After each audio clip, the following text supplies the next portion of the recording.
This is my family. Good morning. Tulog pa yung mag-ama ko, si Jaya tulog, tsaka si Papa. Si Jaya pinainom daw ng antihistamine ni Papa kasi nag-allergy kanina, ubo ng ubo.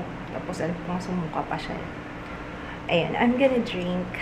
Niready ko na yung aking lemon water, pero this time cold. Nabasa ko yung mga comments nyo, yung lalagyan ng mint leaves at saka ng cucumber, pero wala pa ako dun eh. Next time, pag bumili ako sa grocery, bibili ako nun. Yeah, thank you sa lahat ng mga nagsuggest sa Instagram, sa vlog, tsaka sa Facebook. Thank you. Ako na naman may kasalanan kung bakit nag-allergy si Jaya. Pinabukas ko kasi yung aircon kagabi.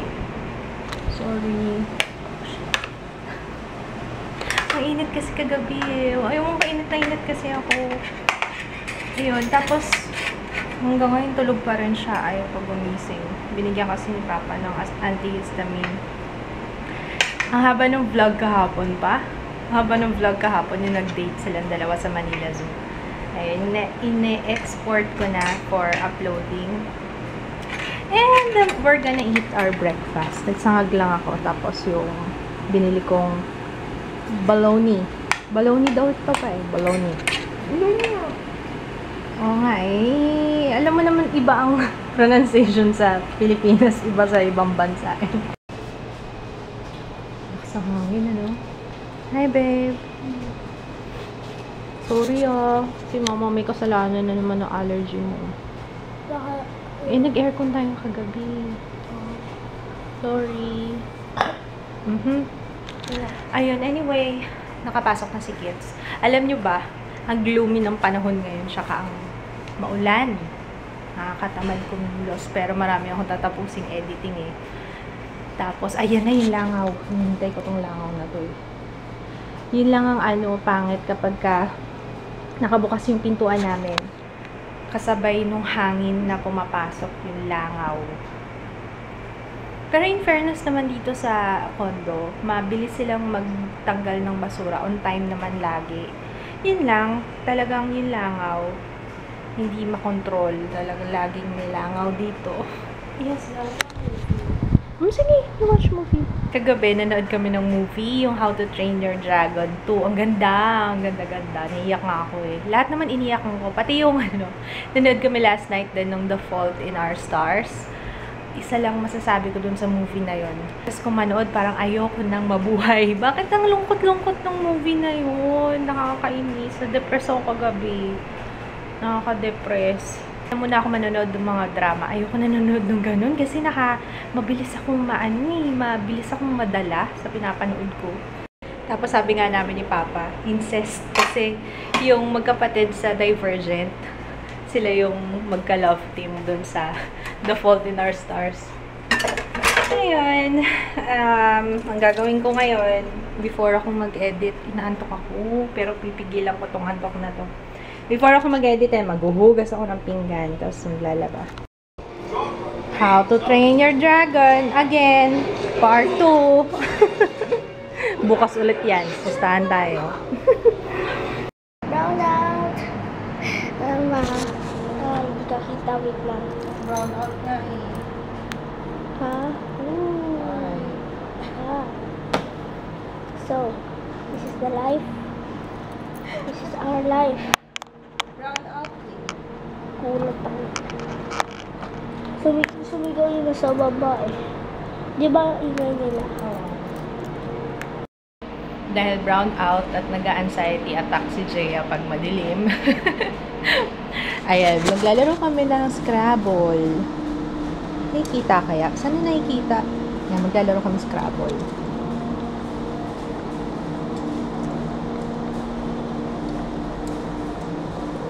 Uy, bunutan muna ng letters. Kung sino una, diba? Okay, ilan? Mama. Winner ako dyan! Ang dilim na. Ano na eh, 6 o'clock. Wala pa rin ilaw. 2 hours na. Ayawan na kami. Ang init eh. Tingnan natin yung words na nagawa namin. Ayan. Ikaw nanalo! Ilan ka? 82. O, konti lang. Konti lang difference. 82 ka. Ako? 92. Ilan ka? 82. Yun o, 82. Mama? 92. 10 points lang. Ang tagal ko nag-isip, ano? 10 points lang. 10 points lang. Oh, very good. Not bad. Ewan ko kung nakikita nyo, pero ang lakas ng hangin, ang lakas ng ulan. Hindi ako makapanood ng balita kung may bagyo.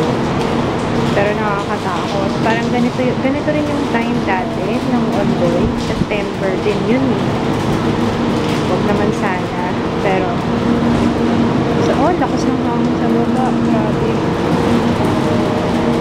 Hindi rin ako makapag-vlog masyado kasi madilim. Ang hirap magluto sa dilim. Nagluto lang ako ng itlog, pandagdag dun sa ulam namin kanina. Ang hirap magluto. Ibang-iba talaga kapag walang kuryente. Napakahirap kumilos.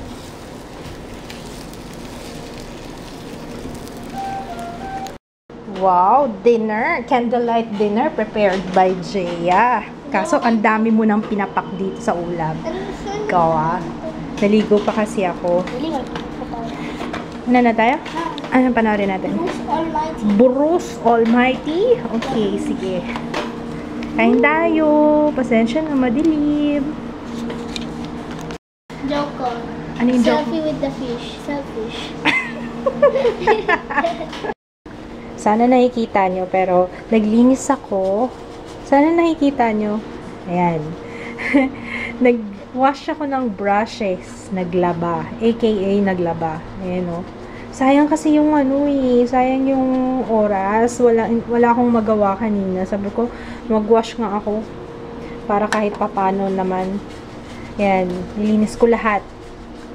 Usually kasi, yung mga foundation brushes lang yung madalas kong winawash pag nagdidikit-dikit na sila. Pero ngayon, inano ko lahat kasi tagal ng kuryente, walang kuryente. Hindi ko laging winawash yan kasi mahirap yung masyadong malinis, nakakasira ng balat yan. Can you see me? Lapit mo pa. Baka masunog kasi yung mukha ko. We're gonna say goodnight kasi malamang hindi pa magkakaroon ng ilaw. It's 9 o'clock. Tapos, wala na akong cellphone. Yung cellphone ko empty na. Kasi hindi ko alam na magba-brown out biglaan din. Wala akong balita kung ano nangyayari sa labas. Is it malakas? Mukhang malakas yung ulan tuloy-tuloy. Ayun, sana lahat kayo okay. Okay lang naman kami. Yun lang, brown out. At saka walang charge ang cellphone. Kaya si Papa, hindi ko nga alam kung paano uuwi yun. Kawawa naman si Papa. And good night! Bukas na lang ulit. Sana magkaroon na ng ilaw as soon as possible. ASAP. ASAP. Good night, baby. Night. May gusto lang akong i-add kasi today is 365th. Tama ba? Tama ba yung 365th? 365th vlog namin. Pero hindi naman, kasi kung i-count natin yung numbers, kasi diba nag-start ako, yung number 1, hanggang number 35 yata, I think, hindi ako daily nag-vlog nun. So, parang, magiging count natin, or ang magiging count ko, na pinaka-anniversary ng daily vlogs is September 30. So, yun. So, September 30 talaga yung anniversary ng daily vlog. So, yun, kasi marami nagtatanong sa akin. Marami rin ako nabasang comment na ititigil ko na daw ba yung vlog pagka 365. Of course, hindi. Hanggat kaya ko, hanggat kaya ni Papa. Tutulog na naman sa kangkungan talaga. Hanggat kaya namin mag-vlog kami. Pero, ang pinaka-anniversary talaga is sa September 30. Yun yung daily vlog. Tignan natin. Basta I'm cooking up something para dito sa vlogging channel. Grabe, no, 1 year na, love. Kalain mo yun, araw-araw. Araw-araw edit. Araw-araw vlog. Pero nag-e-enjoy ako. Obvious naman eh. Kasi hindi naman siguro ako hindi naman siguro kami aabot ng 1 year kung hindi kami nag-e-enjoy. Nag-e-enjoy ko ba? Ayoko na naman kinalatsuma. Teka. Ayan. Yan, hindi ka na nakikita. Ayan. Anyway, ayun. Ano ba sasabihin ko? Yun lang naman. Nagkailaw na kanina mga 9 o'clock. Tapos yun. Si Jaya tulog na. And lobat na yung camera. Anyway, ubusin ko na lang tong ano pa bang mga sasabihin ko? Ayun, abangan nyo na lang kasi I'm thinking of doing a montage video. Montage video yata yun eh. Montage ng mga clips, mga mga masayang alaala ng nakaraang taon. Kaya, yun. So, September 30, anniversary ng daily vlogs. Yun lang ang ending ng 365th vlog namin ngayon. It has been a fun 1 year. Pero, yun lang. Good night! See you tomorrow! Night, love! And na-entertain siya sa pinapanood niya. Good night, Papa.